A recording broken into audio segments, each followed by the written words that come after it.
আজকে তোমাদের সাথে আমাদের একটা এলোমেলো দিনের ব্লগ শেয়ার করছি। কোনো প্ল্যান ছিল না আজকে ব্লগ করার, বাট ইচ্ছা করছিল একটা ডেইলি ব্লগ শেয়ার করতে তোমাদের সাথে, তাই ব্লগ করা শুরু করলাম। জানি না কোথায় গিয়ে শেষ হবে, তো চলো শুরু করা যাক। তো আসসালামু আলাইকুম এভরিওয়ান, কি অবস্থা সবার? তো আজকে আমরা সবাই সকাল সকাল ঘুম থেকে উঠে গিয়েছি, বিকজ আজকে এই দেশের পরিস্থিতির পরে আমি ফার্স্ট মেডিকেলে যাচ্ছি অ্যান্ড সামাইরারও স্কুল আছে, তাই ওকেও রেডি করছিল পাশাপাশি। আর সকালে ঘুম থেকে উঠেই দেখলাম বাইরের ওয়েদারটা তেমন ভালো না, হালকা হালকা বৃষ্টিও হচ্ছে। এমন ওয়েদার দেখলে না একদম কনফিউজড হয়ে যায় যে আজকে বের হবো কিনা, বিকজ আমাদের বাসা থেকে মেডিকেল আর স্কুল দুইটাই বেশ ভালোই দূরে। আর আজকে আমার যে কেমন লাগছিল এতদিন পর সকালে ঘুম থেকে উঠে রেডি হতে, একদমই স্টেবল লাগছিল না। মনে হচ্ছিল যে আমি মেন্টালি আনপ্রিপেয়ার্ড যে কিভাবে রেডি হয়ে কিভাবে যাব, কারণ অনেক দিনের একটা লম্বা গ্যাপ পড়ে গিয়েছে মাঝখানে। তো যাই হোক, আজকে আমার সাথে অনেক হাস্যকর একটা ইনসিডেন্ট হয়েছে, যেটা আগে কখনোই হয়নি। আমরা যখন বাসা থেকে বের হলাম সাথে সাথে অনেক জোরে বৃষ্টি স্টার্ট হয়, আর বৃষ্টি হলো তো মিরপুরের রাস্তায় অনেক জ্যাম লেগে যায়, এটা সবাই জানো। তো বাসা থেকে বের হওয়ার পরে এত বৃষ্টি থাকার কারণে আমার অলরেডি লেট হয়ে গিয়েছিল, আর এত জ্যাম ঠেলে যেতে যেতে আমার ক্লাস মিসই হয়ে যেত। তাই আমি আমার ফ্রেন্ডকে ফোন করলাম, ও বললো যে ও বৃষ্টির মধ্যে যাবে না। তাই আমি চিন্তা করলাম যে আজকে আর মেডিকেলে না যাই, আমি মালিহার সাথে স্কুলেই বসে থাকি। এইটা আগে কখনোই আমার সাথে হয়নি, এবার ফর দ্য ফার্স্ট টাইম। তো আমি আরও চিন্তা করলাম যে স্কুলে বসে না থেকে আমরা একটু পাশে ঘোরাঘুরি করি। তো আমরা প্রিন্স বাজারে চলে আসছিলাম। প্রিন্স বাজারে এসে এখানে টুকিটাকি কেনাকাটা করব। কেনাকাটার থেকে বড় কথা আসলে আমরা টাইম পাস করছিলাম। আর মালিহা তো আজকে আমি থেকে যাওয়ায় মহা খুশি, কারণ এত লম্বা সময় ওকে আজকে আর একা স্পেন্ড করতে হবে না। আমরা দুইজন প্ল্যান করলাম যে আজকে বাহিরে নাস্তা করব, ঘোরাঘুরি করব, আর কি টাইম পাস করা যায় যেভাবে। তো আমরা দুইজন মিলে প্রিন্স বাজারের ভিতরে কিছুক্ষণ হাঁটাহাঁটি করলাম, আর টুকিটাকি কেনাকাটাও করলাম। যেমন এখান থেকে ব্রেড নিলাম, ওয়েফার নিলাম। এখন এখান থেকে বের হয়ে যাব, বের হয়ে কিছু নাস্তা করব। এখন যেহেতু অনেক সকাল, তাই আশেপাশে কিছু খোলা ছিল না। মালিহা বলল যে টঙের চা খাওয়াবে। আমার মনে হয় না গত কয়েক বছরে আমার টঙের চা খাওয়া হয়েছে আর বাইরে এভাবে নাস্তা করা হয়েছে। তাই ও বলল যে চলো আজকে এভাবেই নাস্তা খাই। আশেপাশে কিছু খোলা ছিল না, অনেক সকাল ছিল দেখে, হয়তোবা দূরে খোলা থাকতে পারে, বাট হেঁটে যেতে ইচ্ছা করছিল না। তাই পাশে থেকে আমরা ওয়ান টাইম কাপ কিনলাম, আর কাপ কিনে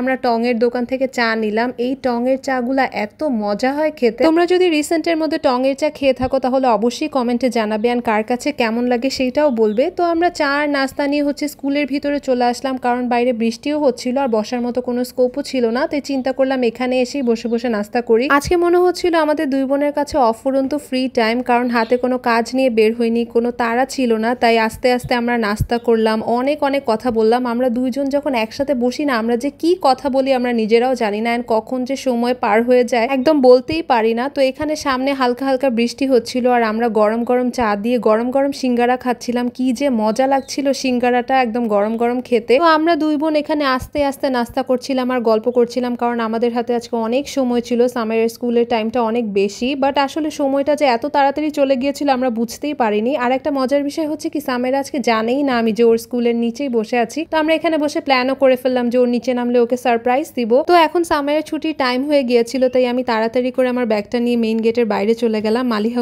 ওকে নিয়ে বাইরে আসতেছিল। ও জানেই না আমি যে বাইরে ওয়েট করছিলাম, ইভেন ও আমাকে খেয়ালও করে নাই। জাস্ট দেখো, আমি ওকে ডাক দেওয়ার পর ও বুঝতে পারে যে আমি বাইরে। ও আমাকে হঠাৎ করে দেখে একদম খুশি হয়ে যায় অ্যান্ড সারপ্রাইজড হয়ে যায়, কারণ ও চিন্তাই করতে পারেনি যে আমি এভাবে ওর স্কুলের নিচে থাকবো। সবাই প্লিজ আমাদের সামেরা পাখির জন্য মাশাআল্লাহ বলে দিও। তো ওই স্কুল থেকে বের হওয়ার পর অ্যাজ ইউজুয়াল মালিহা যেটা করে, যে ওর স্কুলের দিনটা আজকে কেমন গেল, ফ্রেন্ডসদের সাথে কি কি করেছে, এটা আজকে আমি জিজ্ঞেস করছিলাম। তো এর মধ্যে আমরা গল্প করতে করতে রিক্সা নিয়ে বাসার দিকে চলে যাচ্ছিলাম। অ্যান্ড আজকে আমার কাছে একটা জিনিস মনে হয়েছে যে সাডেন প্ল্যান অলওয়েজ বেস্ট হয়। আজকে সাডেন ডিসিশন আমি মালিহার সাথে স্কুলে থেকে যাই অ্যান্ড ভালো টাইম স্পেন্ড করি। ওর স্কুল টাইমের সাথে আমার মেডিকেলের টাইম কখনোই মিলে না, অ্যান্ড যদি আমার মেডিকেল নাও থাকে আমি কখনোই এত সকালে ঘুম থেকে উঠে স্কুলে যাব না। তাই হয়তো বা আর কখনো এভাবে আমাদের যাওয়া হবে না স্কুলে। তো যাই হোক, আমরা বাসায় চলে আসছি, আর বাসায় এসেই খাওয়া দাওয়া করে আমরা সবাই দুপুরে ঘুমিয়েছিলাম। যেহেতু অনেক সকালে ঘুম থেকে উঠা হয়েছে, তাই স্বাভাবিক অনেক ঘুম পাচ্ছিল আমাদের সবারই। তো সন্ধ্যায় ঘুম থেকে উঠার পর মালিহা চুলে অয়েল অ্যাপ্লাই করছিল, বিকজ রিসেন্টলি আমাদের সবার অনেক হেয়ার ফল হচ্ছে। আমরা আসলে চুল নিয়ে অনেক বেশি টেনশনে আছি যে কি করব। তোমরা যদি কোনো সলিউশন জানো তাহলে অবশ্যই কমেন্টে জানাবে। দেশের এই পরিস্থিতির মধ্যে একবারও স্যালনে যাওয়া হয়নি, তাই চুলের এই অবস্থা। তাই চিন্তা করছি যে রিসেন্টের মধ্যে একবার যেতে হবে। তো সন্ধ্যায় ঘুম থেকে উঠে অ্যাজ ইউজুয়াল আমরা সবসময় কিছু না কিছু নাস্তা বানাই।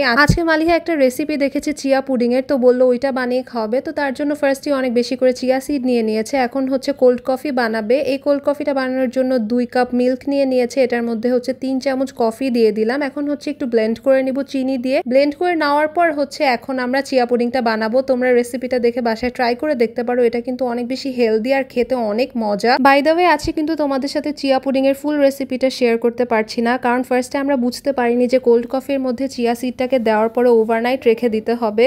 তো আমরা পরে ওভারনাইট রেখে দিয়েছিলাম। এর মধ্যে হচ্ছে আমরা চকলেটও মেল্ট করে ফেলেছিলাম, এটার উপরে হচ্ছে ডার্ক চকলেট দিয়ে তারপরে ফ্রোজেন করে খেতে হয়। তো নেক্সট টাইম যদি কখনো বানাই আবারও ফুল রেসিপিটা তোমাদের সাথে শেয়ার করব।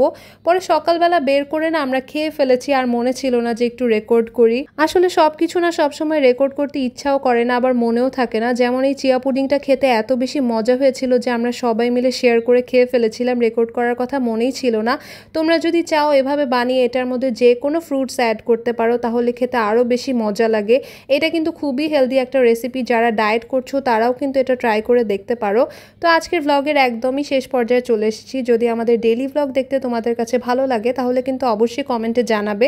আমরা এভাবে রেগুলার তোমাদের সাথে ডেইলি ভ্লগ শেয়ার করব। Thank you so much for watching our vlog. আল্লাহ হাফেজ এভরিওয়ান।